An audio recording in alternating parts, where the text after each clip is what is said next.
Mile কয়েক রাস্তা বাকি। এমন সময় বৃষ্টি নামলো।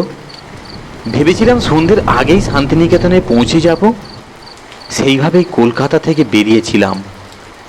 কিন্তু এমনই কপাল, দিল্লি রোডে মগরার কাছে একটা ট্রাক উল্টে থাকায় প্রায় 10 কিলোমিটার রাস্তা জুড়ে সার গাড়ি দাঁড়িয়েছিল। আমাকেও দাঁড়াতে হলো। সে প্রায় ঘন্টা দুই। কেন যে মোটে গাড়িতে রওনা হয়েছিলাম। কাঞ্চনজঙ্ঘা বা শান্তিনিকেতন এক্সপ্রেসে 2 ঘন্টা 2.5 ঘন্টায় পৌঁছে যাওয়া যায়। পানাগড়ের কাছে আবার বিপত্তি। টায়ার গেল পাংচার হয়ে। ভাগ্যিস আমার স্ত্রীকে সঙ্গে নিয়ে আসেনি। আনলে তিনি অবশ্যই বলতেন এই বাজে টায়ার নিয়ে চলাফেরা স্ত্রীকে অবজ্ঞা করারই সামিল। আমার চালক গৌরবাবু অবশ্য দ্রুত কাজ সেরে আবার স্টিয়ারিংয়ে হাত দিলেন। গাড়িতে আমরা দুজনই। গাড়ি ছুটল। বৃষ্টিটা ঝমঝমিয়ে এলো অজয় নদীর পুল পেরোবার আগেই। তার উপর অন্ধকার। পুল পেরিয়ে ইলামবাজারে আসার পর 2-1টি কুপি বাতি ছাড়া আর কোনো আলো নেই। রাতের অন্ধকার, লোডশেডিং আর তুমুল বৃষ্টি মিলে এক বিতিকিচ্ছিরি অবস্থা। গাছপালা, বাড়িঘর, পথঘাট সব মিলেমিশে একাকার। গাড়ি আর এগোলো না। গৌরবাবু আর আমি কাঁচতুলে বিরাট এক বটগাছের তলায় গাড়ি দাঁড় করালাম। রাত যত বাড়ে অন্ধকার তত ঘন হয়। এক পোঁচকালির ওপর আর এক পোঁচ। আর বৃষ্টিকেও বলিহারি। আরও 0.5 ঘন্টাটা পরে নামলেই তো হতো। শান্তিনিকেতনে পৌঁছে উপভোগ করতাম। যাই হোক, বসে আছি তো বসে আছি। সামনের কাছে জল পড়ে এমন অবস্থা, বাইরের কিছুই দেখা যাচ্ছে না। সুসময়ে 10 ঘন্টাকেও মনে হয় 10 মিনিট, আর দুঃসময়ে 10 মিনিট যেন 10 ঘন্টা। একটার পর একটা সিগারেট খাচ্ছি আর ভাবছি এইভাবেই সারা রাত এখানে কাটাতে হবে। গৌরবাবুকে বললাম, গাড়ি কি চালাতে পারবেন? গৌরবাবু সাপ জবাব, অসম্ভব। রাস্তায় দেখতে পাচ্ছি না। এখন উপায়? আমার আবার ক্লোস্ট্রোফোবিয়ার বাতিক আছে। মনে হলো বৃষ্টি আর অন্ধকারে ঘেরাও এই গাড়ির ভেতরেই দম বন্ধ হয়ে মারা যাব, নাকি ছোট্ট টর্চটা হাতে নিয়ে রওনা দেব। মাইল কয়েক রাস্তা পেরোলেই শ্রীনিকেতন। সেখানে কারো বাড়িতে থেকে রাতটা কাটিয়ে দেয়া যেতে পারে। এদিকে একটু একটু ভয় করতে লাগলো। কোনো বাড়িতে আলোর রেখা দেখা গেল না। হয় অন্ধকার কেটে গেলেই চলে যেতাম। একটা দোকানও খোলা নেই। কোথায় গেল লোকজনেরা? ঘড়িতে তখন মাত্র 9:30। হঠাৎ মনে হলো, আমার কথা শেষ হতে না হতেই দরজার সামনে দেখা গেল বসন্তকে। এক হাতে গাড়ির চাবি, অন্য হাতে একটি চুরুট। বলল, আমার কথা হচ্ছে বুঝি? বেশ বলছিলাম, এমন সময় বাধা। বললাম, তুমি সুকুমার রায়ের হজ বরল বইয়ের ন্যাড়া নাকি? তোমার কথাই বলতে হবে। বসন্ত মানে বসন্ত চৌধুরী ঘরে ঢুকে মৌজ করে বসে বলল, অনেকটা তাই বলতে পারো। কাল রাত্রে ফিরেছি সাগর থেকে। অন্তর্জলি যাত্রার শুটিং ছিল। মাথার উইক পরে কি যে হলো, কপালটা প্রায় ব্রহ্মতালুর কাছাকাছি চলে এসেছে। তা কি বলছিলে বলো? বিজয়বাবু বললেন, বসন্ত এসে সব গন্ডগোল করে দিল। অমিতবাবু বেশ একটা গল্প ফেঁদেছিলেন। এমন সময় তরমুজ আর লাইট হাউস। না, আমি যাই, মুক্তির উপায় গল্পের ডাবিংটা সেরে ফেলি। মনোজিৎ বলল, আহা, করেন কি করেন কি? বিজয়বাবুকে থামান। ইতিমধ্যে চা ও কুঁচো নিমকি এসে গেল। একটা বা কুঁচো নিমকি প্লেট থেকে তুলে বসন্ত বলল, ভাগ্যিস ধ্রুবজ্যোতি নেই, নইলে আমাদের ভাগ্যে এই নিমকি এক কুঁচিও মিলত না। মনোজিৎ বলল, ধ্রুবজ্যোতির কথা বলে কি লাভ বসন্তদা? তোমার ওই বাঘা থাবার জন্যে আমাদের এক কুচি মিলবে কিনা সন্দেহ। বিজয়বাবু চায়ের কাপ এক চুমুকে শেষ করে বললেন, হয় অমিতবাবু গল্পটা শেষ করুন, নয় আমি যাই। আমি বললাম, বারবার গল্প বলছেন কেন? আমি তো এই সেদিনের একটা সত্যি ঘটনা বলছি। মনোজিৎ বলে উঠল, ওই হ্যালো, যা বেগুন তাই বাইগান। বসন্ত বলল, কিন্তু মাঝখান থেকে বললে আমি তো কিছুই বুঝবো না। মনোজিৎ গোড়ারটুকু দু চার কথায় বলল, তারপর আমি আবার বলতে শুরু করলাম। কিন্তু শুরু করতে না করতেই কিড়িং কিড়িং ফোন বেজে উঠল। ধুত্তেরি, ধরলাম এবং হু হ্যাঁ বলে ছেড়ে দিলাম। মনোজিৎ নিঘাত পুরুষকেও ফোন করেছিল বলো? মেয়ে হলে অমিতা এত সহজে ছাড়তো না। বসন্ত বলে উঠল, যেন তুই ছাড়তিস। আর কথা নয় অমিত, তুমি শুরু করো। টেলিফোনের রিসিভারটা নামিয়ে রেখে আমি শুরু করলাম। হ্যাঁ, বৃষ্টির কথা বলছিলাম। ধরার লক্ষণ নেই, গাড়ির ভেতর আর থাকতে পারছি না, জানালা খোলার উপায় নেই, ভিজে যাব। টর্চ চালিয়ে দেখি ঘড়িতে তখন 10:30। ততক্ষণে ভূত আর ডাকাতদের ভয় ঢুকে গেল মনে। বটগাছের তলায় ভূতেরা প্রায় আনাগোনা করে থাকেন। আর ইলামবাজার বোলপুরের রাস্তা তো ঠ্যাঙাড়ে ডাকাতদের জন্য বিখ্যাত। আজ বুঝি প্রাণটা যায়। গৌরবাবু ওদিকে ঢুলছেন, অনেকক্ষণ গাড়ি চালিয়ে ক্লান্ত। এদিকে সিগারেটের স্টক প্রায় শেষ। ফুরিয়ে গেলে দুর্ভাবনা করা ছাড়া আর কোনো উপায় নেই। গৌরবাবুর দেখা দেখি আমিও ঢুলতে শুরু করলাম। ঘুম ঘুম আমেজ। ঢুলতে ঢুলতে হঠাৎ মনে পড়ে গেল অমরেশের কথা। অমরেশ আমার সহপাঠী, শান্তিনিকেতনে একসঙ্গে পড়তাম। আরে, ও তো ইলাম বাজারেই থাকে। বছর 2 আগে শান্তিনিকেতন যাওয়ার পথে ওর বাড়িতে রাত কাটিয়েছি। ছেলেপুলে নেই, ও আর ওর বউ অনুভা প্রত্যেক বাড়িতেই থাকে। ক্রিঞ্জির জমি টমি আছে, আর বোলপুরে একটা পেট্রোল পাম্প আছে। স্বচ্ছন্দে দুজনের সংসার চলে যায়। আচ্ছা, অমরেশের বাড়িতে বাকি রাত কাটালে কেমন হয়?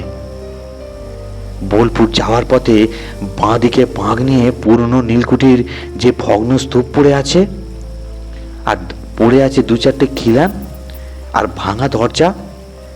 তারই একটু পূর্বে গাছপালায় ঘেরা সুন্দর একটা একতলা বাড়ি, সামনে একটু বাগান, ফটকের গায়ে বোগেনভেলিয়া, একটা শিউলি গাছ ডান দিকে।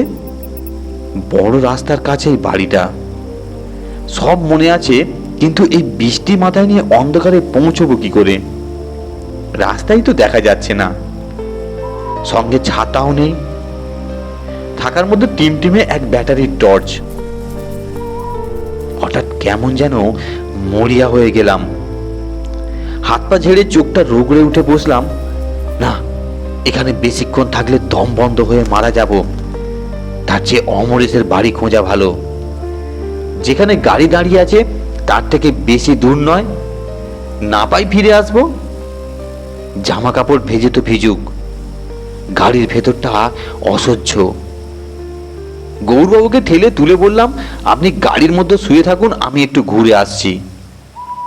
গৌরবাবু অবাক হয়ে তাকালে আমি বললাম, কিছু ভাববেন না, কাছেই আমার এক বন্ধুর বাড়ি, বাকি রাতটা কাটিয়ে ভোর ভোর চলে আসবো। বৃষ্টিও একটু ধরেছে, আপনি সাবধানে থাকবেন। আমি চললাম। বলেই টর্চ হাতে বেরিয়ে পড়লাম। আহ, মুক্তি মুক্তি মুক্তি, যেন অন্ধকূপ থেকে বেরিয়ে এলাম। হোক অন্ধকার, হোক ঘনরাত, তবুও এখনো তো খোলা আকাশের তলায়। বৃষ্টির ঝাঁটও মন্দ লাগছে না, ভিজে যাক ধুতি পাঞ্জাবি, শরীরটা তো জড়িয়ে গেল। ক্ষীণ টর্চের আলোয় পিচের রাস্তা অস্পষ্ট দেখা গেল। আমি আন্দাজে এগিয়ে চললাম। ঝুড়ি নামা বটের নিচে গাড়িটাকে মনে হলো ফেলে আসা ছোট্ট একটা দ্বীপ। আমি একা ভেসে চলেছি জল ভেঙে। হাঁটতে গিয়ে হোঁচট খেলাম কয়েকবার। খোয়া গর্ত, গর্তে জল, গাছের ভাঙা ডালপালা। ভালো করে কিছু দেখাও যাচ্ছে না, এর চেয়ে চোখ বুজে হাঁটলে বুঝি ভালো। বৃষ্টির দাপট কমলেও জল ঝরা থামেনি। সারা গা ভিজে গেছে। চশমার কাছে জল লেগে প্রায় অন্ধ করে দিল। চশমাটা খুলে পকেটে পুরলাম। কোথাও কোনো শব্দ নেই, বৃষ্টির একঘেয়ে পিনির পিনির ছাড়া। পিছনে গাড়িটাকেও দেখা যাচ্ছে না। নেমে ভুল করলাম বোধহয়, কিন্তু আর উপায় নেই। আমাকে অমরেশের বাড়ি খুঁজে বের করতেই হবে। ওই ভাঙা নীলকুঠির পাশে এসে মনে হলো এক ভুতুরে বাড়ির সামনে এসে দাঁড়িয়েছি। ভাঙা থামগুলো আরো বড় লাগছে, অতিকায় দৈত্যর মতো মুখ ভ্যাংচানোর জন্য দাঁড়িয়ে আছে। থামের পাশে খোঁজা খোঁজা দাড়িওয়ালা একটা বুড়ো খেজুর গাছ এবার সত্যিই ভয় করতে লাগলো। টুঙি শব্দ করে কি একটা যেন উড়ে গেল, পাখি নাকি অন্য কিছু। টর্চের সামান্য আলোয় দেখলাম কয়েকটি ছাড়া ছাড়া শাল গাছ। রাস্তার ওপাশে বাড়ির মতন কি একটা। অমরেশের বাড়ি। ওরা তো এখন গভীর ঘুমে। এই দুর্যোগের রাতে কোনো অতিথি কেউ আশা করতে পারে না। তবে হ্যাঁ, অমরেশের সঙ্গে আমার যা সম্পর্ক, তাতে তাকে ঘুম ভাঙিয়ে আশ্রয় চাওয়া যায়।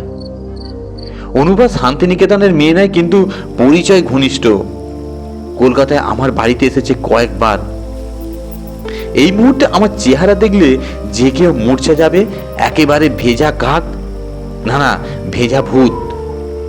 এত রাত্রিরে অন্ধকারে মিটমিটে টর্চ হাতে জলে ভিজতে ভিজতে একজন রাস্তা খুঁজছে দেখেই ভয় পাওয়ার কথা। এখন যদি পথ হারাই, যদি গাড়িতে আবার ফিরে যেতে না পারি। আমার মাথা ঝিমঝিম করতে লাগলো। মনে হলো রাস্তার উপরেই বসে পড়ি।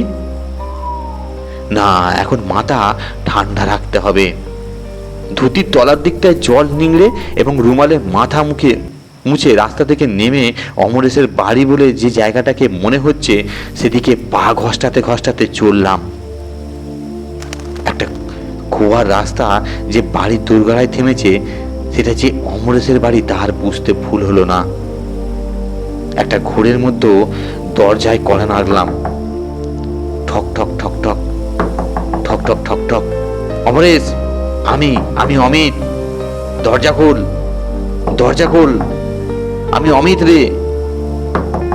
দরজা খুললো হাওয়ার ধাক্কায় নাকি ভেতর থেকে ছিটকিনি খোলায় বুঝতে পারলাম না। ঢুকে পড়লাম। ঘরের ভেতরে অন্ধকার। ব্যাপারটা কি? ভয় চেঁচিয়ে উঠলাম, অমরেশ, অনুভা। মোমবাতি হাতে কৃষকায় যে লোকটি এসে দাঁড়ালো, সেই অমরেশ। গায়ে চাদর, পরনে লুঙ্গি, সারা গা ঢাকা। আরে তুই কোত্থেকে এত রাত্রিরে এই ঝড় পাতলায়?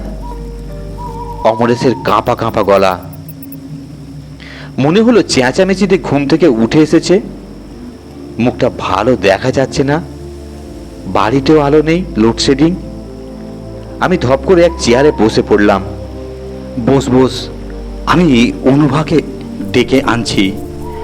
অমরেশ বলল, দাঁড়া, তার আগে এক পোস্ত ধুতি পাঞ্জাবি দি। ভিজে তো চুপসে গেছিস। অমরেশ পাশের ঘরে চলে গেল। লাইন বাঁধা তিনখানা ঘর মনে আছে। ভেজা পাঞ্জাবিটা যখন খুলে পাশের চেয়ারে রাখতে গেছি, দেখি ফর্সা ও শুকনো ধুতি পাঞ্জাবি তোয়ালে পড়ে আছে। আধো অন্ধকারে ভালো দেখতে পাচ্ছি না। অমরেশ বোধহয় রেখে গেছে। জামা কাপড় পাল্টে একটু স্বস্তি বোধ করলাম। তখন একটু গরম কিছু খেতে পেলে ভালো হয়, অন্তত এক কাপ চা। এত রাত্রিরে গরম ভাত চা জুলুম। চা খাই একটু শুতে পেলে হয়।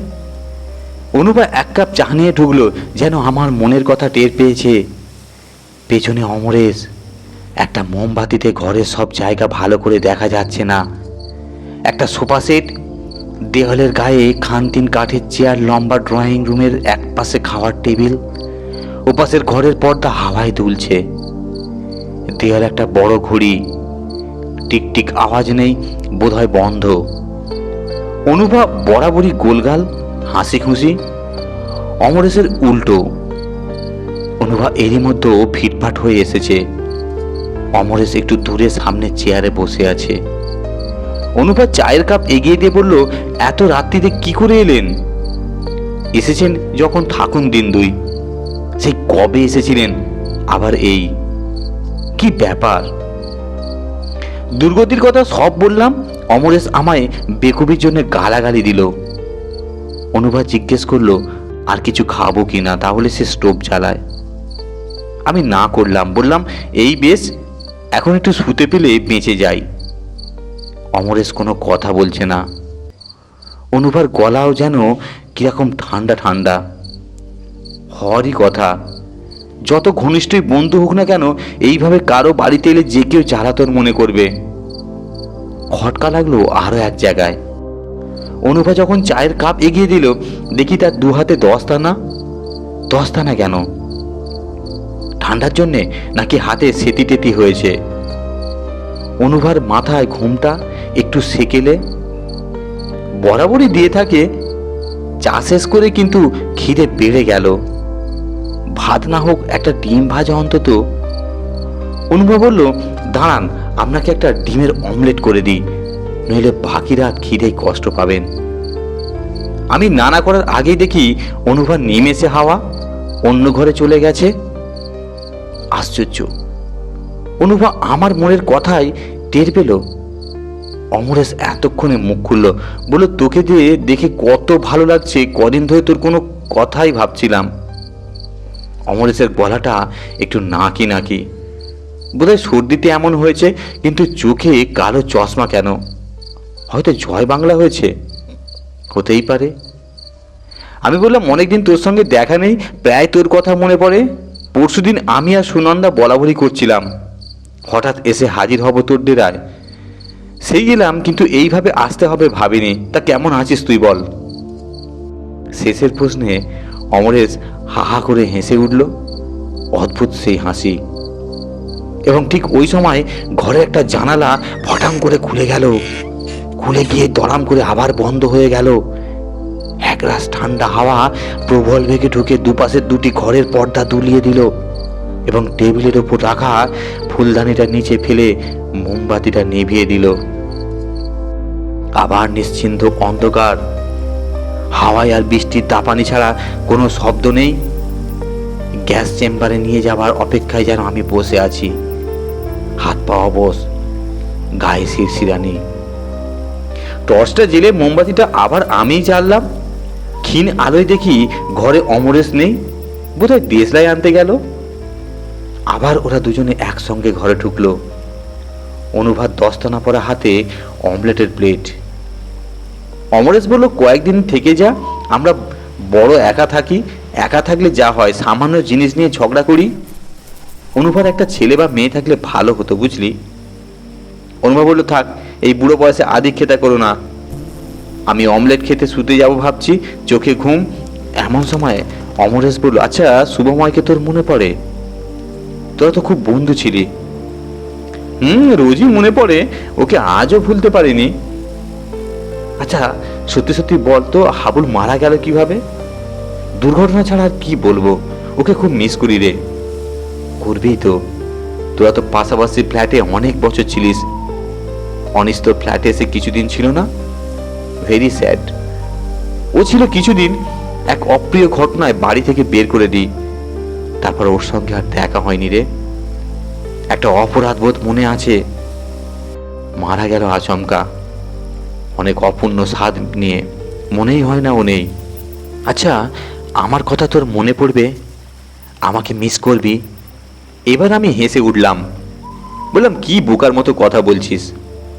শুভময়, বাবলু, অনিস তো মারা গেছে রে।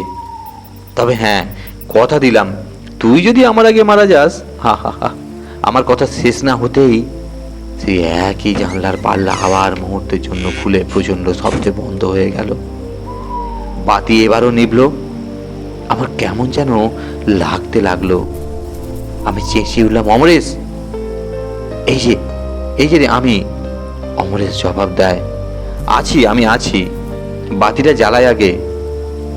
মোমবাতি আবার জ্বলল। কে জ্বালালো টের পাইনি, আমি অন্তত জ্বালাইনি। বোধহয় অনুভা বা অমরেশ কেউই জ্বালিয়েছে। জ্বালালেই বা কি সব স্পষ্ট দেখা যায় না। অমরেশকে বললাম, এবার ভাই গুড নাইট, কাল ভোরে রওনা দিতে হবে। আমার ড্রাইভার গাড়িতে শুয়ে আছে, বৃষ্টিও থেমেছে দেখছি। কোথায় শুতে দিয়েছিস আমাকে? অমরেশ দেখছি আগের মতোই আছে। বললো, কোথায় শুতে চাস বলিস তো, আমি পাশের ঘরে যাই, তুই আর অনুভা। অনুভা হাসলো, আমিও। বললাম, মন্দ হতো না, কিন্তু আজ বড় ক্লান্ত। আবার যখন আসবো তখন দেখবো তোর কত বদান্যতা। অনুভা হাসতে হাসতে বললো, আপনাদের ফাজলামো আর গেল না, চলুন আপনার ঘর দেখিয়ে দিই। আমি সবাইকে গুড নাইট বলে ঘরে ঢুকে খিল দিলাম। ঘুমে চোখ জুড়িয়ে আসছে। টর্চ জেলে হাত ঘড়িতে দেখি রাত 2:30। কিন্তু ঘুমোলে চাইলেই কি ঘুম হয়, কিংবা ঘুম চোখে জড়িয়ে গেলেই কি ঘুমোতে পারা যায়? আমারও তাই হলো। আগেকার সেই দুর্যোগ আর অমরেশের বাড়িতে একটু কেমন কেমন পরিবেশ আমাকে নিদ্রাগত হতে দিল না। এমনিতে ওরা খুব ভদ্র, আমাকে সত্যি সত্যি ভালোবাসে। সে কি আজকের সম্পর্ক, প্রায় 45 বছরের।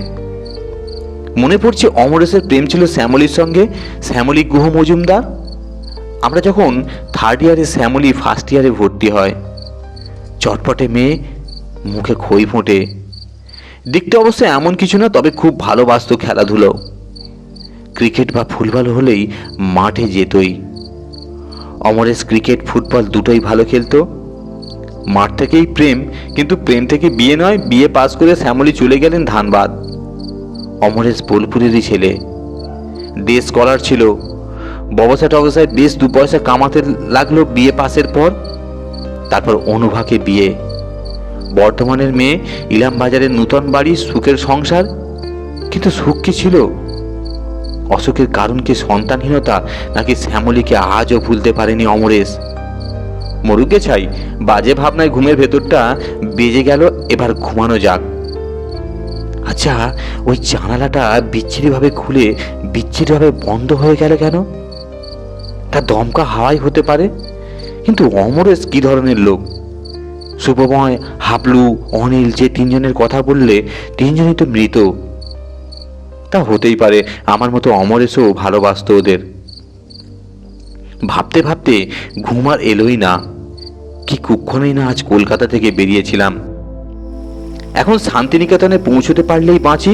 অমরেশের বাড়ি না এলেই বোধহয় ভালো হতো। বেচারা গৌরবাবু গাড়ির ভেতর একা, না জানে কি করছেন।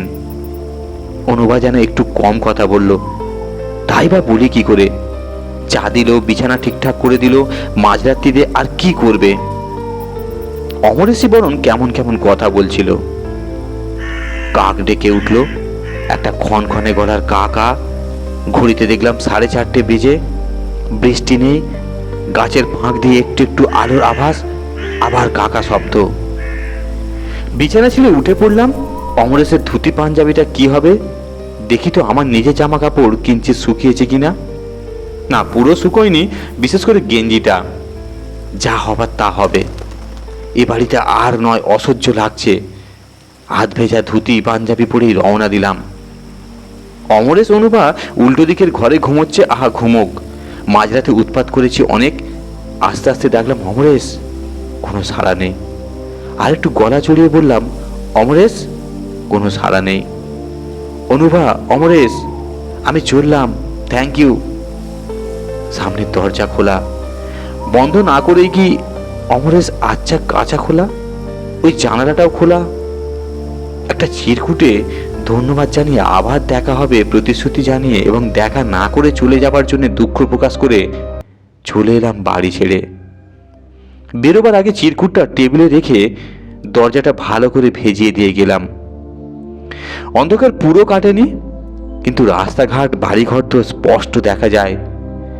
কয়েক ঘন্টা আগেই এক ভয়ানক পরিবেশের মধ্যে এই রাস্তা দিয়ে হেঁটেছিলাম। মরেও তো যেতে পারতাম। দ্রুত পায়ে গাড়ির কাছে এলাম। বেচারা গৌরবাবু কাছে এসে দেখি অঘরে ঘুমোচ্ছেন। সামনের সিটে পা ছড়িয়ে। ডেকে তুললাম, ধর্মড়িয়ে উঠে আধমোড়া ভাঙলেন। বললেন, স্টিয়ারিং এর পিছনে। গাড়ি শান্তিনিকেতনের দিকে ছুটল। 70 কিলোমিটার স্পিড। মিনিট 20 মধ্যে পূর্বপল্লী গেস্ট হাউস। ঘরে ঢুকেই টানা ঘুম। 10টা নাগাদ ঘুম ভাঙল। অমরেশ অনুভাকে না বলে চলে আসার জন্য খারাপ লাগলো। ওরা ঘুম থেকে উঠে দেখবে আমি নেই, চোরের মতো পালিয়ে এসেছি। কিন্তু কী বা করব? তখন আমার মরিয়া অবস্থা, ওই ধকল, তার উপর অনেকটা 1 মিনিটও তার পড়ে থাকতে ইচ্ছা করছিল না। স্নানটা সেরে নিলাম। আধভেজা জামা কাপড় গায়ে থাকায় শরীর ম্যাজ ম্যাজ করছে। এখন জ্বরটা না এলেই হয়। গত রাত্রে বৃষ্টিতে বেশ ভিজেছি। শুকনো তোয়ালে দিয়ে গা মুছতে মুছতে নানা কথা ভাবছি। সুটকেস খুলে জামা কাপড় যখন পরছি, এমন সময় দরজায় কে যেন কড়া নাড়ল। খুলে দেখি অরিজিৎ, যুগান্তরের বোলপুরের সংবাদদাতা অরিজিৎ রায়, হাতে সেদিনের খবরের কাগজ। আরে এসো অরিজিৎ, কি ব্যাপার বলুন তো? কাল সন্ধ্যে থেকে আপনাকে খোঁজ করছি, গেস্ট হাউসে 2বার ঘুরে গেছি, কোনো খবর নেই। রাত 9টায় শেষ ফোন করি, কখন এলেন? কি ব্যাপার? সব বললাম অমরেশ অনুভার বাড়িতে রাত কাটানোর কথা। শুনে অরিজিৎ সে আমার দিকে অবাক হয়ে তাকিয়ে বলল, কি যাতা বলছেন? আপনার সব ব্যাপারেই ঠাট্টা কোথায় পেলে অরিজিৎ? আমি একটু রাগত স্বরেই বলি, দুর্ভোগ আর দুর্ভাবনার এক শেষ, আর তুমি বলছো ঠাট্টা? না অমিতদা, আমাকে ভুল বুঝবেন না। অরিজিৎ বলল, আপনি অমরেশদা অনুভা বৌদির কথা বললেন কি না তাই। হ্যাঁ তাই তো, তুমি তো অমরেশকে ভালো করেই চেনো। তোমাদের বোলপুরেরই ছেলে, কাছারিপট্টিতে থাকতো, ইলাম বাজারে বাড়ি বানিয়ে চলে গেল। সে তো বছর 7-8। বারে, অমরেশদাকে চিনব না মানে? আমাদের পাড়াতেই তো থাকতেন।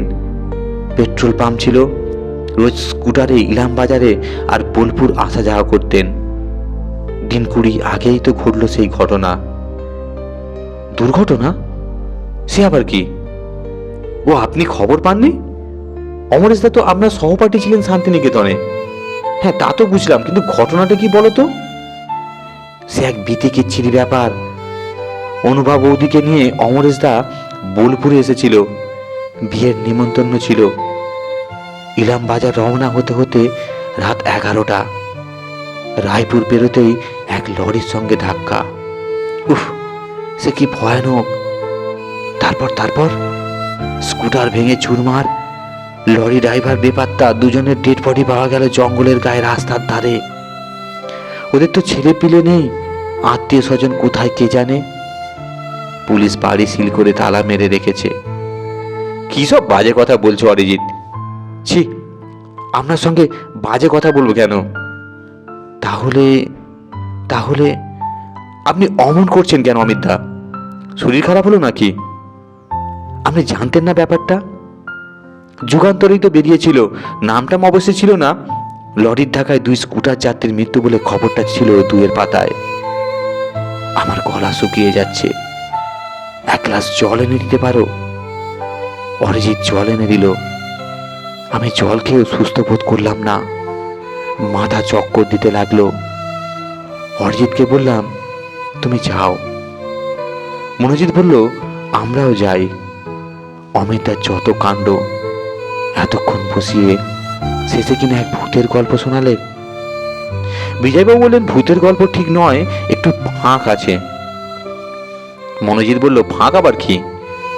অমিতদা বলতে চাইছেন সদ্য মৃত 2 প্রেতাত্মার সঙ্গে তিনি রাত কাটিয়ে এসেছেন। কিছুদিন বাদে বলবেন এই ঘরে তিনি 3 ভূতের সঙ্গে আড্ডা মেরেছেন। বসন্ত বলে উঠল, অমিত, তোমার গল্পটা উপভোগ করা গেল। তোমার সেই বন্ধুর বাড়ি যাওয়ার আগে ঘুমের আমেজ নিয়ে তুমি যখন গাড়িতে ঢুলতে শুরু করেছিলে, তখনই বুঝেছি। বসন্তকে থামিয়ে দিয়ে বললাম, তুমি ছাই বুঝেছ। ধন্যবাদ। গল্পটি শোনার জন্য আপনাদেরকে অসংখ্য ধন্যবাদ।